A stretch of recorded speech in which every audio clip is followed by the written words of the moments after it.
Hoy tenemos a Didier, uno de los socios de 500 Startup. Bienvenido, muchísimas gracias por estar aquí con nosotros. Gracias por la invitación. Feliz de estar. Hoy me gustaría platicar contigo acerca de la evaluación de las empresas. ¿Cómo se hace o qué es esto de la evaluación de las empresas?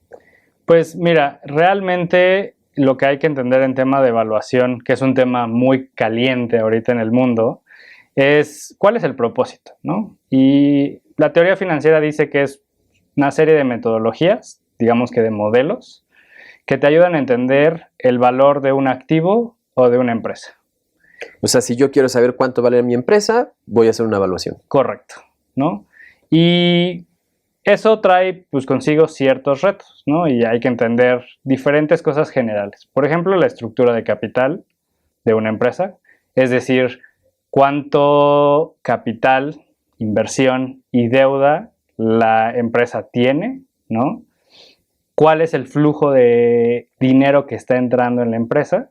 Digamos que esas son las dos más generales que te llevan a entender cuánto valor vas a crear con tu empresa en el futuro o simplemente entender cuánto vale en el presente. Eso es a grandes rasgos lo que es la evaluación. Oye, ¿y cómo hacen la evaluación de una empresa? Pues básicamente en etapa temprana es difícil, ¿no? Y aquí es donde el mundo de la evaluación se vuelve complejo. Nosotros escuchamos de diferentes modelos y tal vez el más común allá afuera es el de flujos descontados, ¿no? El famoso en inglés DCF. Pero para hacer un modelo tan complejo como el DCF necesitas historia financiera.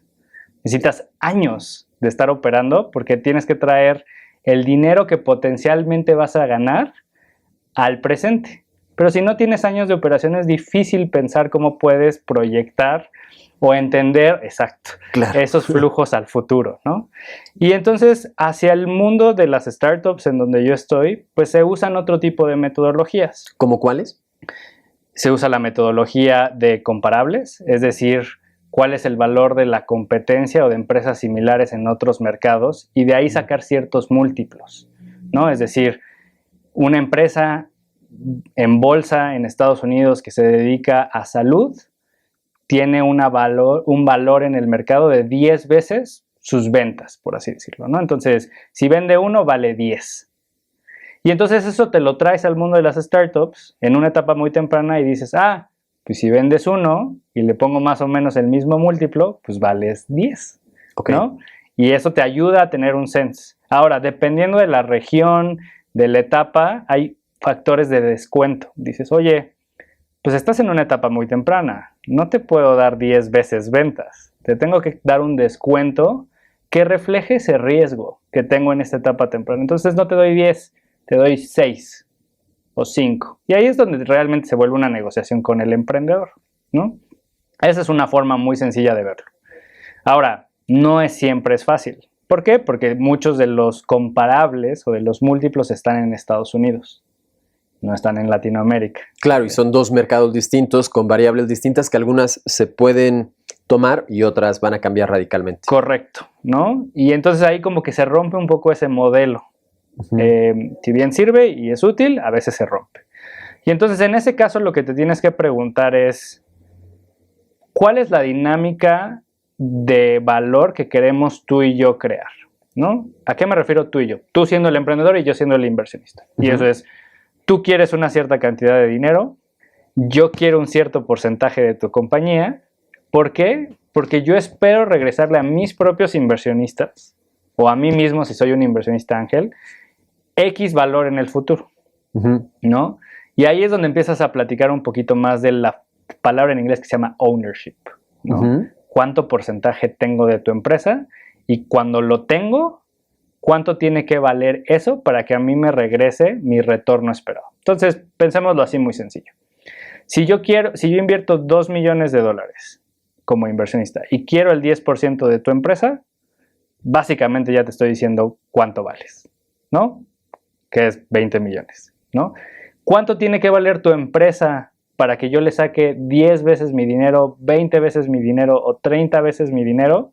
Eso me dice si estoy invirtiendo en una iniciativa que potencialmente va a lograr eso, ¿no? Y entonces a eso nos lleva a una negociación muy clara de yo te quiero dar tanto porcentaje de tu compañía y tú quieres tanto dinero y listo, seteamos digamos que un acuerdo y todo el mundo está feliz, ¿no? Y se siente como medio en el aire, ¿no? No se siente como una metodología muy formal. Así es, ¿no? muy estructurada. Ajá. Muy estructurada, ¿no? Y pues eso se debe a que no hay hoy en día pues la historia financiera para hacer otro tipo de cosas, ¿no? Y esta evaluación entonces está más en función de lo que yo quiero dar, lo que quiero ganar y lo que le vemos de potencial de mercado, que por eso es que quieres invertir en esa empresa. Correcto, ¿no? Y eso cambia de diferente etapa, ¿no? Podemos pensar en las startups como hay una etapa pre-semilla, una etapa semilla, una etapa de serie A y una serie B y una serie C, y cada inversionista quiere cosas distintas. ¿A qué voy con esto? Si yo invierto en etapa pre-semilla, o sea, cuando tú te acercas con una idea y tal vez una página en internet donde solo tienes tu oferta de lo que estás haciendo, ¿no? Ni siquiera tiene funcionalidades, etcétera, ¿no? Y yo te invierto $20,000, pues para que yo regrese 10 veces mi dinero, 100 veces mi dinero, pues no tienes que ser un unicornio, ¿no? Y ahí ajustas expectativas, ¿no? Pues yo quiero el 3% de tu compañía, el 5%, ¿no? El de semilla, pues ya no ve solo una página de internet, ya dice, oye, me gustaría que ya tuvieras, pues tal vez unos miembros del equipo, ya tuvieras una sensibilidad a cómo es tu embudo de ventas, o sea, un poco más de información, ¿no? Y entonces ellos ya dan un poco más de dinero, dan 300, 500,000, $1,000,000, dependiendo del mercado en el que estés, y quieren el 10 o el 15% de tu compañía. Y ahí subes tu evaluación, ¿no? Y luego llega la serie A que te dice, yo siempre tomo entre el 20 y el 30%, ¿no? Y yo ya estoy dando tickets de entre 1 y 5 millones de dólares. Entonces eso te dice como, quieren el 10%, su ticket promedio es de 3 millones de dólares, pues entonces mi empresa debería de valer como 30 para darles eso, ¿no? Y es como empiezas a ajustar esa evaluación de tu empresa. Y en algún momento, entre más vas avanzando, pues más las métricas empiezan a tomar relevancia, ¿no? De ventas, de adquisición, de retención, etcétera. Y al final del día, pues también es una negociación, es un tema de seres humanos poniéndose de acuerdo en un precio. ¿Quién hace esta evaluación? O sea, decías que es una especie de negociación en las primeras etapas. ¿Hay alguna especie de auditoría o cómo se definen estos criterios para hacer la evaluación ya en la práctica? Muy sencillo. El emprendedor llega con unos términos propuestos. Es decir, el emprendedor siempre tiene que llegar con una necesidad de capital. Uh-huh. Si no la tiene, sí, touchy, ¿no? O sea, tú vas a buscar inversionistas de capital de riesgo porque necesitas más dinero, okay, ¿no? Entonces tú dices, oye, yo necesito 3 millones de dólares y yo como emprendedor estoy esperando diluirme o darte porcentaje pues más o menos entre el 10 y el 20 y entonces llego y te digo 15. ¿No? Y entonces ahí el inversionista dice, oye, me hace sentido lo que necesita con sus planes, ya platiqué con el equipo, chequé sus financieros de 12 a 18 meses, que típicamente es lo que vemos en Venture Capital, ¿no? Planes de 12 a 18 meses, no mucho más, y ese dinero debe estar como alineado con ese plan, ¿no? Y si te hace sentido, pues dices, ok, me hace sentido, me gusta la empresa, ahora lo que tengo que entender es cuánto porcentaje necesito para cumplir mi objetivo de regresarle dinero a mis inversionistas. Y ahí es donde empieza la negociación. Entonces, no hay un externo, es realmente un acuerdo entre el emprendedor y el inversionista. Y en realidad en cada uno de los puntos hay negociaciones, desde si estamos de acuerdo en que esa es la proyección del mercado correcta, si estamos de acuerdo en que la cantidad que te estoy solicitando es adecuada, el porcentaje que tú me quieres dar. O sea, en cada uno de esos puntos va a haber negociaciones. No necesariamente. Creo que hay inversionistas que sí lo hacen. Creo que la recomendación mía, habiendo estado de los dos lados de la mesa como emprendedor e inversionista, es que como emprendedor tú tienes que estar muy seguro de tu plan. Y si un inversionista te dice, pues no creo que debería de ser así, deberías de bajarle $100,000 a tu necesidad de capital, pues realmente el que conoce el negocio es el emprendedor o eres tú, ¿no? No deberías dejar que el inversionista dicte eso. Entonces, realmente la negociación va más hacia el precio, el porcentaje, ¿no? Y después hay unos otros términos que ya son más legales y no tanto de la evaluación, que también se negocian en ese digamos que evento. ¿Qué otras formas o métodos hay para evaluar una empresa? Realmente los principales son flujos descontados, comparables, ¿no? Y el método del venture capital, que es este que estábamos platicando. Esos son los 3 principales que tienes que aprender. Después hay muchos más hechos por inversionistas ángeles, ¿sabes? Gente que se dedica a las finanzas y les gusta mucho este tema.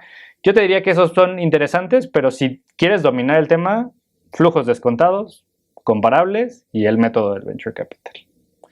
El flujos descontados es valuación absoluta o intrínseca. Ahorita te explico qué es eso. Y los otros son relativos. Intrínseco porque el del flujos descontados no tiene que ver con el exterior. Tiene que ver simplemente con todo lo que está pasando dentro de la empresa. Por eso necesitas historia financiera. Porque si no, no podrías sacarlo, ¿no? Eso quiere decir que tienes que entender, como te decía al inicio, la estructura de capital, cuánto dinero se ha invertido en la empresa, la deuda, cómo proyectas las ganancias hacia el futuro y los flujos hacia el futuro. Es un análisis muy interno, es entender muy bien. Y en eso empiezas a entender un poquito el riesgo que trae el negocio, ¿no? Y le empiezas a descontar o a reflejar a tu evaluación el riesgo al futuro, ¿no? Increíblemente complejo. Lo hacen los financieros y por eso los JP Morgans del mundo y los McKinseys del mundo pues tienen un negocio tan interesante porque saben hacer esto muy bien, entender el valor del negocio, pero en etapas tempranas no lo tienes, entonces te vas a los de valor relativo, que es compararlo con algo que está afuera o entender las expectativas de un inversionista y tratar de llegar a un acuerdo.